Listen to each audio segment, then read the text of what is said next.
para mitigar los problemas de miles de inquilinos de esos locales comerciales cuyos negocios están cerrados, el gobierno abrió la puerta para que puedan cancelar unilateralmente los contratos. Julián Ríos, ¿cuáles serían las condiciones para hacerlo? Bueno, primero que todo deben estar al día con el pago de sus servicios públicos y también estar cumpliendo a cabalidad las cláusulas de los contratos.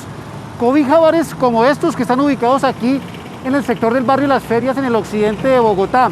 Quienes hayan tomado en alquiler estos locales, si no han llegado a algún arreglo con los propietarios, pueden de manera unilateral cancelar y terminar el contrato.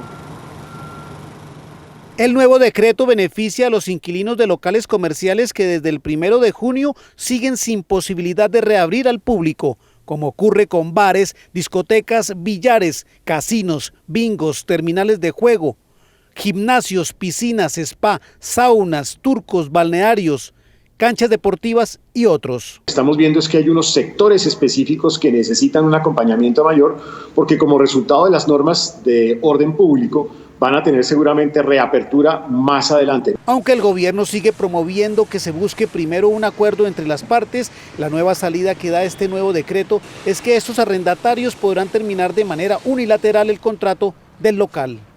Eso sí establece que en este caso deberá pagarle al dueño del inmueble una parte de la penalidad que se había acordado como sanción por incumplimiento del contrato. Y sobre la base de que se pague la tercera parte de la penalidad que se tenía inicialmente pactada. Es un instrumento para favorecer a esos sectores, pero respetando los acuerdos y la cultura de pago que ya se habían formulado. Además de eso, no existirá ninguna otra penalidad, multa o indemnización. Además, el decreto deja claro que para que el arrendatario pueda terminar unilateralmente el contrato, deberá estar al día con el pago de los cánones de arrendamiento y los servicios públicos causados, así como las demás obligaciones pecuniarias a su cargo hasta la fecha de terminación del contrato. La dueña de este bar ubicado en el occidente de Bogotá se mostró no muy de acuerdo con la medida. No estamos de acuerdo porque, o sea, ¿cómo vamos a entregar todo lo que hemos invertido en los locales? Por lo menos yo acá, todo lo que hicimos, arreglos, electricidad, todo eso, todo se va a ir, y entregarle el local y pagar, no es justo. El decreto regirá en todo el país hasta el 31 de agosto y busca darle un alivio a los dueños de estos establecimientos que están atravesando por una crisis económica producto de la emergencia por el COVID-19 y las restricciones decretadas por el distrito. Reitera el gobierno a través de este decreto que será hasta el 31 de agosto que los arrendatarios podrán dar por terminado los contratos. Desde el occidente de Bogotá, Julián Ríos, Noticias Caracol.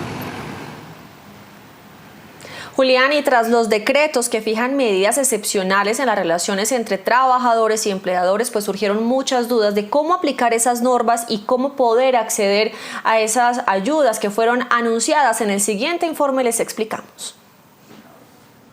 Según el Ministerio de Trabajo, aplicar los cambios permitidos en la jornada de trabajo exige que haya previo acuerdo entre empleador y empleado y que no se excedan las 48 horas laborales semanales. Por ejemplo, turnos que no excedan las 8 horas al día, máximo 36 horas a la semana, o 12 horas diarias por 4 días a la semana, descansando 3 días. Si existe un acuerdo para manejar turnos en cualquier hora del día, noche y demás, pueden hacerlo. Y si incurre de acuerdo a las normas laborales, recargos nocturnos o recargos de festivos y demás deben ser pagados, deben ser reconocidos. Para aplicar la posibilidad de pagar la prima de junio en 3 cuotas, se exige que se termine de pagar máximo el 20 de diciembre.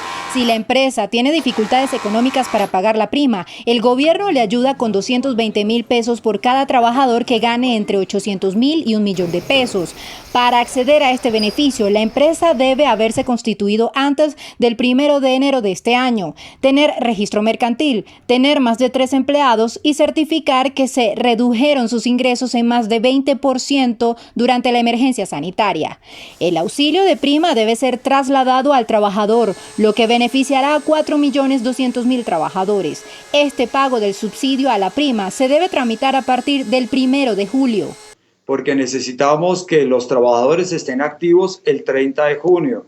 Otra ayuda es un ingreso solidario de 160.000 pesos para los 600.000 trabajadores que ganan hasta 4 salarios mínimos y tienen el contrato suspendido o licencia no remunerada. Para acceder a este beneficio, el empleador le debe estar pagando la seguridad social, es decir, salud y pensión. De otro lado, el gobierno aumentó de 91.000 a 150.000 los subsidios que se entregarán a personas que quedaron desempleadas. Se pagarán a través de las cajas de compensación familiar para quienes estuvieron afiliados mínimo durante un año en los últimos 3 años. 12:59. El gobierno expidió esta mañana 24 decretos nuevos, de los cuales varios tienen que ver con recursos y con ayudas para los sectores empresariales que están en crisis. ¿Cuáles son y de qué se tratan estas ayudas? Sol Suárez. Vanessa, televidentes, como usted lo menciona, una ráfaga de decretos, temas económicos y temas sociales. Entonces, hay más de 24 billones adicionales al presupuesto general de la Nación de 2020 para enfrentar la crisis. También se avalan nuevas transferencias de 160.000 pesos para adulto mayor. Se autoriza al Fondo Nacional de Garantías y también al Banco Agrario a hacer una compra de cartera y a llegar a acuerdos con los productores del agro que están muy afectados y que no han podido pagar precisamente por la crisis. También se autoriza a los entes territoriales a hacer una modificación en los inmuebles en donde tienen personas privadas de la libertad. Esto, por supuesto, para garantizar su salud. Caso Villavicencio, por ejemplo. También para las personas que están en pandemia y que perdieron su empleo, el gobierno nacional hace un nuevo giro a las cajas de compensación para otorgarles durante los próximos 3 meses 160.000 pesos a estas personas que por pandemia quedaron sin trabajo. También hay una modificación a la regla de enajenaciones, es decir, que el gobierno nacional va a agilizar ya el proceso de vender todas las acciones que tengan en las diferentes empresas para tener mayor liquidez y poder utilizarlas en las crisis. También se autoriza el pago diferido a 36 meses del servicio del agua, alcantarillado y aseo para, por ejemplo, zoológicos, acuarios, jardines botánicos y entidades sin ánimo de lucros. También el traspaso de las personas que están ya pensionadas en los fondos privados y que iban a pasar inmediatamente a Colpensiones de un salario mínimo, pues ya no es obligatorio, ya es voluntario y solamente los fondos privados van a determinar cuáles realmente podrían estar en riesgo y solo esas pensiones podrían pasar a Colpensiones. También hay un apoyo económico para los empleados que están trabajando en las notarías del país. Se les va a entregar el 40% de un salario mínimo vigente legal de subsidio en junio, julio, agosto y septiembre. Por supuesto, son 24 decretos. Estamos intentando darles las minuciosidades o por lo menos los titulares de cada uno de estos decretos, pero si ustedes quieren seguir mirando cuáles son los demás que no he mencionado, pues en este momento lo pueden hacer en nuestra página de internet www.noticiascaracol.com. Desde el norte de Bogotá, Sol Suárez Jaramillo, Noticias Caracol.